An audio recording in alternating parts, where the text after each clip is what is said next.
It's begun. The dissembling of America has begun. The separatist move by blacks and others it's begun. We are making a dent. We made a tremendous dent. The dent is absolutely fathomless, and our opposition's going crazy. They don't know what to do. They're running around putting their fingers in this dike and that dike, and we're in the television, we're on the internet. We're talking about Aryans worldwide and using whatever means possible to achieve what we're trying to achieve. We must secure the existence of our race and a future for white children. I'm about as extreme as it comes, you know. I'd love to just take a little Jewish child out of her mother's hand and feed the whole family with it, you know. I believe that Adolf Hitler was one of the greatest men of our race. I mean, they're really mentally ill, and they probably really need some help. I don't think they're all mentally ill, and I don't necessarily think they all have single-digit IQs. They obviously are very limited in their thinking. You guys have painted this picture of this, that all we are is just fucking idiotic, uneducated, chaotic, fucking violent drunkards. If they call me a Nazi or a criminal, well, they probably call me even worse than that. I don't care. That stuff falls off me like water off a duck's back.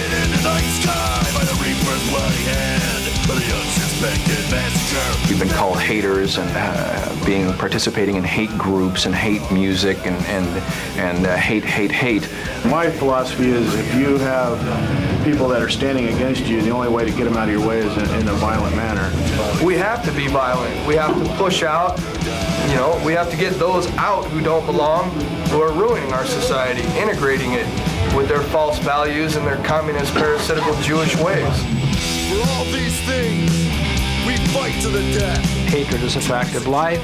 It simply means you intensely dislike something. And what's happening to our race, I do intensely dislike. And anyone who cooperates in that. They're trying to spread their hatred and their propaganda, and they're going for, you know, for weak-minded young people to do that with.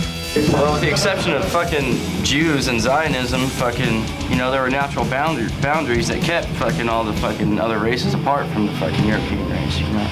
It's a shame that parents aren't teaching their kids the right morals and views nowadays, to just stay with their own. It's nature's law. I think there's one goal for these groups, and that is to create race wars, if you will. And that's what they think will enable them to bring everybody else around to see the light, that we really shouldn't be mixing, as they call it, that we really should be living separately. In 1993, I became involved with a publication called Blood and Honor, a publication that was dedicated to the philosophy of National Socialism relayed through popular medium, namely music. We've been aware of Eric Davidson's activities in terms of publishing Blood and Honor for quite some time, because the magazine is not just about music, it's about promoting the racist ideology. Music has always been a great motivator, and in this country we've had a real history of political issues being hyped by music.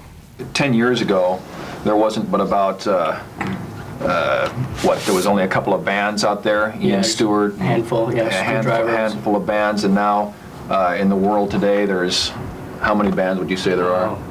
Dozens. Music is a way of bringing kids together.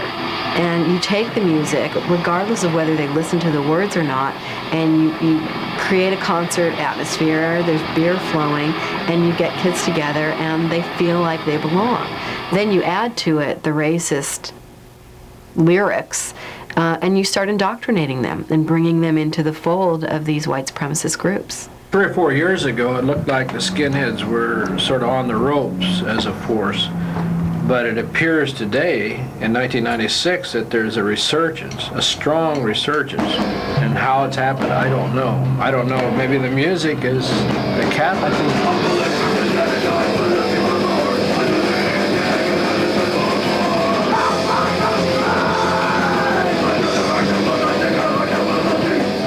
The type of music we play, we label it ourselves because, you know, you got punk rock, you got heavy metal, you got all different forms of music. We're strictly hatecore. That's our own music right there. Hatecore is exactly self-explanatory. We hate you. You know, if you like us, basically, then we don't like you. You know what I mean?